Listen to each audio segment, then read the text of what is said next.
समस्ते कहते जे पप्पू नारी जी असम्मान कर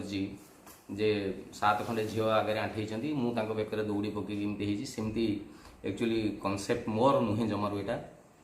सुटिंग टे गोटे कॉलेज होता गीतर बोधे स्टिल पाई मत लगुच स्टिल टी नहीं यूज कर प्रोड्यूसर मुझे पचारि सार पोस्टर आमर कि सी कहले ना यहाँ आम ऑफिशियल पोस्टर आम तरफ होना तो यही गोटे कथा को लेकिन बर्तमान ओडिशार मीडिया बहुत हाईलाइट कर ठीक अच्छी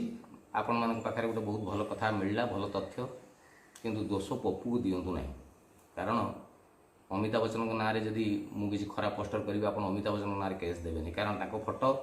1000 मिलूँ मुझे अमिताभ बच्चन बोली कहूना कि मोर भी 10,000 फोटो बोधे नेट्रे मिलूँ ताकू नहीं आप यूज करी जदि कहे गोटे भलगार कर दिगला नारी की सम्मान दिगलानी ठीक नारी की सम्मान मुझे दे शिखी कारण मुझे शून्य माने फलिनी कि माटी फाटी बाहरनी मुझे माँ पाखर जन्म होती मोर भी भौणी अच्छा स्त्री अच्छा झी अच्छा तेणु ए बाबद को कौन से कथार पप्पू को दोष दिंतु ना मु केवल मनोरंजन करे आपन को हसैवा लगी चेष्टा करे तो भलरू भेल किए कर खोजा जाऊ जी कर दोष दिंतु महिला बहुत अग्रणी समाजसेवी सब बाहर मो ना कम्प्लेन करटा गोटे भूल कर एक्चुअली जी किए कर खोजा जाऊ इमती करा जाए ना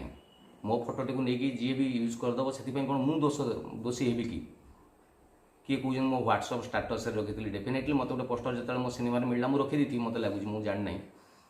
किंतु जो देखिली ये कथा कम्प्लेन हो तो उड़े देली मुझे सांगे सांगे मिस्टर कन्हैया थी जेकोसी जिनस मो पाखे आसला बेले मत लगुच मो सिनेमार प्रमोशन हो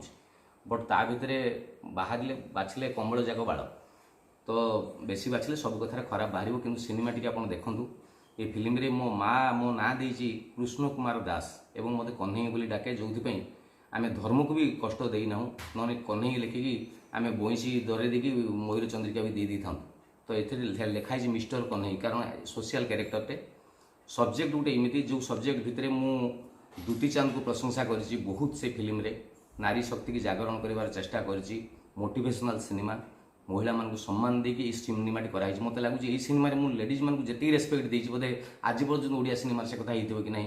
डाउट कारण सिनेमार कहानी टी मुझे या कौ चोरी सिनेमाटी भी नुह तो भल सिनेमाटी को देखा आगु आगे झुंटी पड़ू ना कि क्या आंगुली देखा पूर्व थे भावतु एक्चुअली दोषी ना निर्दोष। जय जगन्नाथ।